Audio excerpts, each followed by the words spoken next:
Hello and welcome to EkEdu। My name is Akshata Bhatia और जो मेरे साथ जुड़े हुए हैं और जो यहाँ पर पहली बार आए हैं, प्लीज़ मैं उनको बताना चाहती हूँ, दोहराना चाहती हूँ कि हम यहाँ पर जो है क्लास 12th के इंपॉर्टेंट क्वेश्चंस और प्रीवियस ईयर क्वेश्चंस जो है डिस्कस करने वाले हैं। ठीक है, मैं ऑलरेडी इसको करती आ रही हूँ। ठीक है, मेरी कुछ पुरानी वीडियोज़ हैं इस पर। ठीक है, अभी हम इसके राइटिंग सेक्शन पे हैं, तो अगर आप में से अभी तक किसी ने अभी तक उसकी पुरानी वीडियोज़ नहीं देखी है तो आई वुड हाईली रिकमेंड कि जाइए उसको देखिए। ठीक है, ये 2019 का क्वेश्चन पेपर है और काफ़ी ज़्यादा इंपॉर्टेंट है। ठीक है, कि किस तरीके से एग्जामिनर क्वेश्चन पूछता है, और साथ में सबसे अच्छी बात पता है क्या है कि उसके साथ मैं आंसर शीट भी लगाती हूँ इधर ही, जो आप देख सकते हैं, ताकि आप देख सके कि भाई CBSE को किस तरह का टॉपर चाहिए, CBSE को टॉपर के आंसर शीट में उन क्वेश्चंस के आंसर क्या चाहिए। ठीक है, तो इसीलिए मैं यहाँ पर आपको बताती हूँ कि भाई कुछ टिप्स, ठीक है, कुछ अपने इनपुट्स, ठीक है, जो मिला के अगर आप उसे इस्तेमाल करेंगे ना तो डेफिनेटली आप काफ़ी ज़्यादा अच्छे नंबर बैक कर पाएंगे। ठीक है, और क्योंकि आपको पता ही है कि भाई कितना ज़्यादा लॉकडाउन के बीच में कितना ज़्यादा आ रहा था पेपर होगा कि नहीं होगा जो भी है, तो you have to be just spot on. इसीलिए मैं यहाँ पे आपके प्रीवियस ईयर क्वेश्चन, ताकि आप देख सके कि भाई रीडिंग सेक्शन में असल में आता कैसा है, ठीक है, पेपर में, और राइटिंग में भी कैसा आता है, और साथ में लिखना कैसे होता है ना, हम वो सब डिस्कस करेंगे। आइए देखते हैं, चलिए तो बढ़ते हैं अपने सीधा क्वेश्चन पे। ठीक है, वेट नहीं करते हैं। तो बस एक बार मैं आपको कल का क्वेश्चन बताना चाहती हूँ, जो लोग यहाँ पर नए हैं। ठीक है, खाली एक बार बताऊंगी ताकि आप स्क्रीनशॉट ले सके, वरना अपने क्वेश्चन पे ही जाएंगे। सो कम ऑन। सो सेक्शन भी एडवांस राइटिंग स्किल्स में सबको पता है कि पहला जो है आपको नोटिस में ऑप्शन आता ही आता है, साथ में आपको यहाँ पर फॉर्मल इन्विटेशन पे दिया हुआ है। ठीक है, तो ये नोटिस है और ये फॉर्मल इन्विटेशन है। और जो हमने देखा था उन्होंने नोटिस पे किया हुआ था, तो ये नोटिस का आपका पूरा देख सकते हैं आपकी टीचर ने कहाँ कहाँ पर टिक मारा हुआ है, क्या क्या उनको पसंद आया हुआ है। ठीक है, और क्या पर उन्होंने कहाँ पे कैप्स में लिखा है, कहाँ पे अंडरलाइन किया है, ठीक है, कैसे बॉक्स बनाया है, कितने का पैराग्राफ बनाया है और क्या क्या ऐड किया है। So you can definitely see all of this. ठीक है, and you can take the access for your future reference. Okay, so I hope आपको ये समझ आ गया है कि नोटिस इन्होंने किस तरीके से लिखा है। अब हम बढ़ते हैं अपने अपने क्वेश्चन पे। नाउ फोर्थ क्वेश्चन हमें करना था आज, तो आइए देखते हैं इसको। So you are Mrs and Mrs और Mr Gupta, your son is a student of class 12th and wants to pursue a course in mass communication. So write a letter in 120 to 150 words to the Dean, Institute of Mass Communication, University of Delhi, seeking information about the course, admission procedure, eligibility criteria, fee structure, hostel facilities, placement opportunities, etc. Okay. So this is your first question.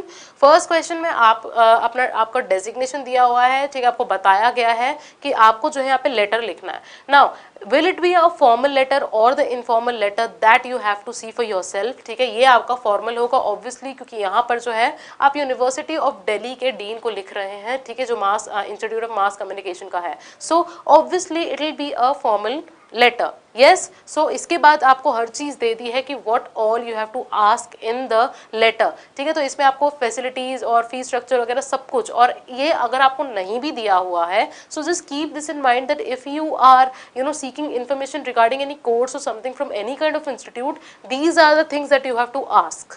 ठीक है, these are the things that you have to mention in your letter. So please just write it down somewhere. ठीक है, कि भाई मेरे को ये सारी चीजें हमेशा ऐड करनी है when it comes to seeking information regarding any kind of course or something. Okay, so next आपका क्या है, देखिए नेक्स्ट आपका है कि भाई यू आर आनंद कुमार आनंद कुमारी, ठीक है, sports incharge, so Greenland public school Goregaon. So you ordered some sports good for Bhalla, from Bhalla Sports, Andheri, Mumbai. So when the consignment was opened, you find that the contents did not tally with those you had ordered. So write a letter of complaint in 120 to 150 words. Okay. So देखिए यहाँ पर आपका एक और letter है, but it is a letter of complaint. So first and foremost आपको ये पता होना चाहिए कि भाई जो आपका फर्स्ट क्वेश्चन है वो तो आपका नोटिस और फॉर्मल इन्विटेशन और पोस्टर वगैरह इन सब चीजों पे आ जाता है, लेकिन जो सेकंड क्वेश्चन है इट इज फॉर्मल और any other kind of a letter. So letter की आपकी अंडरस्टैंडिंग अच्छी होनी चाहिए कि लेटर ऑफ कंप्लेंट क्या होता है, प्लेसिंग एन ऑर्डर क्या होता है। So all these different types of letters all दो मैंने कवर किए हुए हैं, लेकिन अगर आपको चाहिए तो मैं इस पर सेपरेट वीडियो भी बना सकती हूँ, but for that you have to just comment down below, I will definitely see to that. Okay, तो आप यहाँ पे देख सकते हैं क्या कि सबसे इम्पोर्टेंट जो बात है वो ये कि इधर आपको ये चीज नोटिस करनी है कि भाई यहाँ पर जो मास कम्युनिकेशन का था और इसका था, ये आपका लेटर ऑफ कंप्लेंट था, और ये जो था वो लेटर ऑफ आपका क्या था कि आपका लेटर आपको ढूंढना था. Just wait for a minute, just wait for a minute. Okay, there is some kind of a technical issue.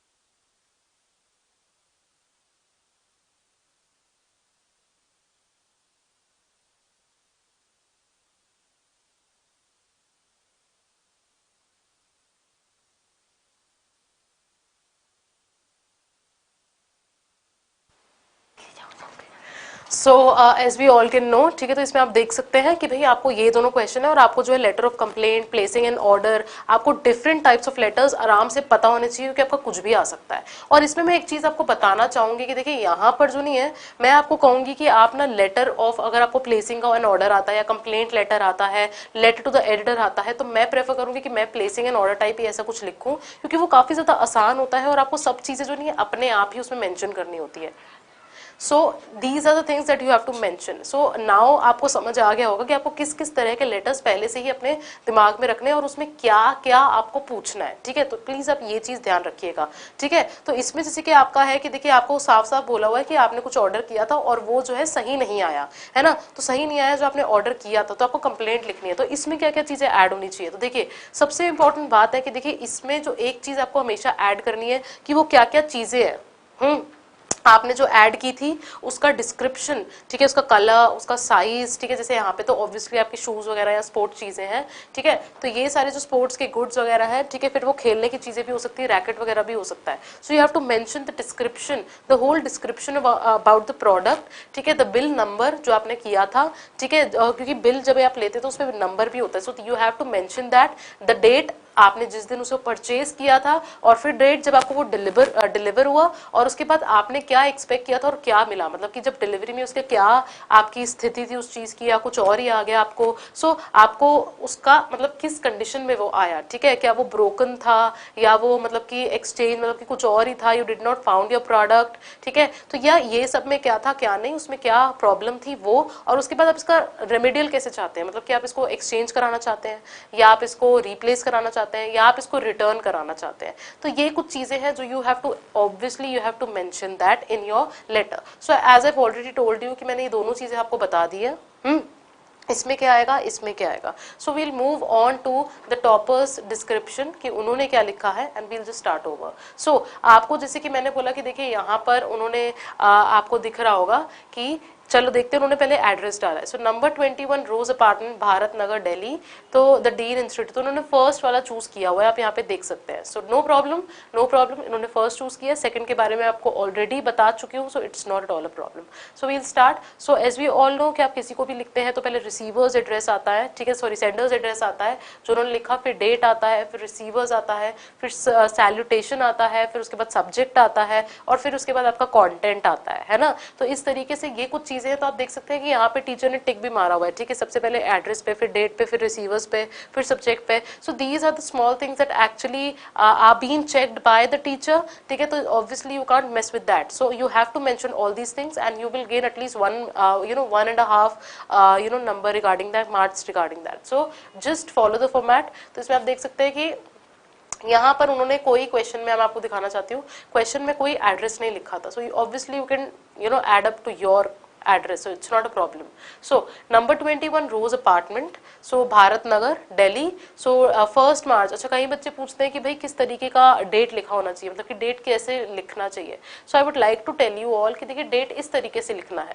ठीक है, आप पूछते हैं कि भाई DDMMYY ऐसे करके लिखे या कैसे लिखे. सो आप यहाँ पे देख सकते हैं कि ऐसे आप डेट लिख सकते हैं and it is acceptable by the teacher. So ये कुछ अगर आपके दिमाग में है तो फिर आप प्लीज इसको देखें। उसके बाद क्या है कि आप किसको लिख रहे हैं। सो फॉर्मल है, जैसे एडिटर होता है। सो फर्स्ट वो कौन है, उसकी डेजिग्नेशन क्या है, तो सबसे पहले डेजिग्नेशन आती है।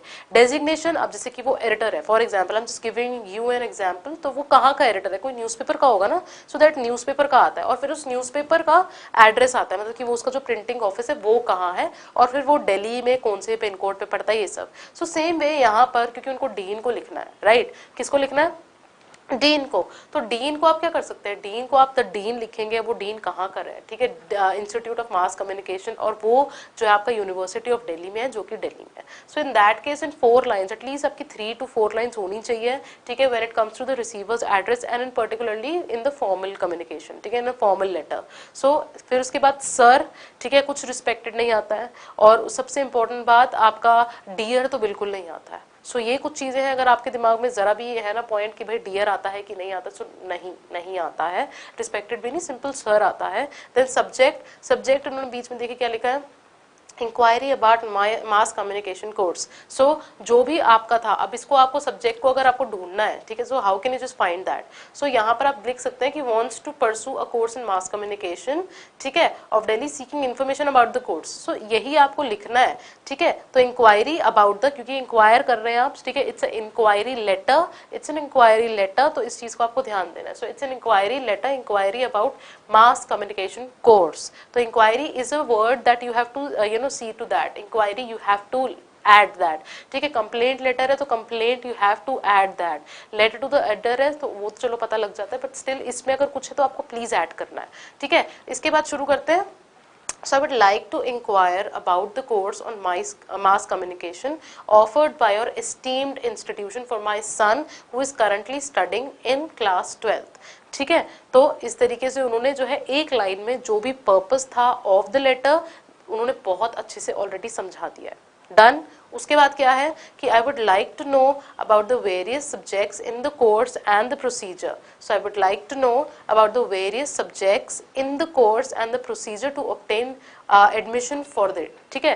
तो अब इसमें जो है ये भी आपने, अब देखिए पहला पॉइंट क्या था, पहला पॉइंट आपका इसमें था क्या, इसमें आपको क्या बोलते हैं, एडमिशन प्रोसीजर पता करना था, एलिजिबिलिटी क्राइटेरिया। सो इन्होंने काफी मतलब उसको ऐसे सिंपल तरीके से ही समझा दिया कि I would like to know about the various subject जो कि कोर्स में है। So structure of the course, ठीक है, the syllabus of the course, और उसके बाद and the procedure to obtain क्या बोलते हैं, एंड द होल क्राइटेरिया और the procedure to get admission in this particular course, ठीक है। तो आप इस चीज को पूछ सकते हैं। उसके बाद क्या है कि I request you to kindly provide me with information about the requisite exam scores and qualifications to be considered eligible for admission।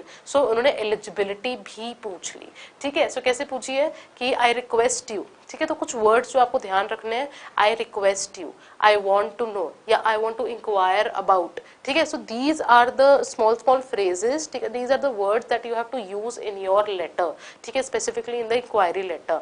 So kindly provide me with information about the requisite exam scores and qualification to be considered to be eligible for the admission। I would also like to inquire about the availability of suitable hostels for residents, ठीक है। उसके बाद उन्होंने लिखा है कि I also require information about the scope of in-campus placements by reputed companies। So एक line छोड़ के kindly send me a brochure containing details regarding fee structure, date for seeking admission, hostel facilities, etc. as soon as possible।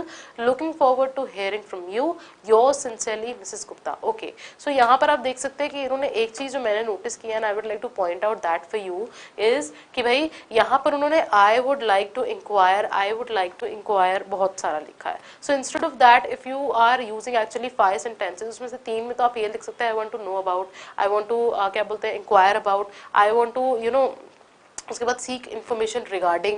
so all these points you can definitely add while just starting the वो क्या बोलते हैं उसे को lines regarding the inquiry letter। अब इसमें भी मैं आपको एक चीज बताना चाहती हूँ कि क्या कि इसमें भी जैसे कि आपको जैसे ही आपने कंटेंट लिख लिया कि आपको क्या क्या जानना है, उसके बाद आप एक लाइन छोड़ के एक एंडिंग नोट सा लिख सकते हैं कि भाई आप मुझे जैसे जैसे सेंड कर सकते हैं, I would be glad to find it, ऐसे करके, ठीक है, प्लीज ऐसे करके कुछ भी। तो वो एक थैंक यू नोट टाइप होता है या आपका एक कंक्लूजन होता है, you have to write that in a particular of 3 lines या 2 lines, and then looking forward from hearing to you to hearing from you and looking forward for your reply ऐसे करके. तो आप कुछ भी एक लाइन वो and yours sincerely. So you can add yours sincerely in the last part of the letter, but you cannot add the same thing in the dear or something. Just remember that. So all these points you have to just keep in mind while writing any kind of letter or something. ठीक है? So yes, so this is it for now and we have done this question. ठीक है? And as you all, मैं आपको बता चुकी हूँ कि what are the other letters that can really be a part of your exam, so kindly make a note of it. ठीक है? और यहाँ पर इन्होंने कैसे लिखा है और इसको आप और कैसे सुधार सकते थे, I've already told you. Okay? So इसके बाद मैं आपको just एक information share करना चाहती हूँ कि भाई अगर आप किसी को जानते हैं, ठीक है, जो NEET 2021 को देना चाहता है लेकिन उनको कोई कोचिंग नहीं मिल रही है because of high prices and everything, I would like you all to know कि EkEdu ने इसको 999 रुपीज में निकाला है और इसमें आपको वो सब कुछ मिलने वाला है जो हर कोई प्रोवाइड करता है इतने ज्यादा पैसों में. So please it's a good option to seek admission for, so you can definitely avail that.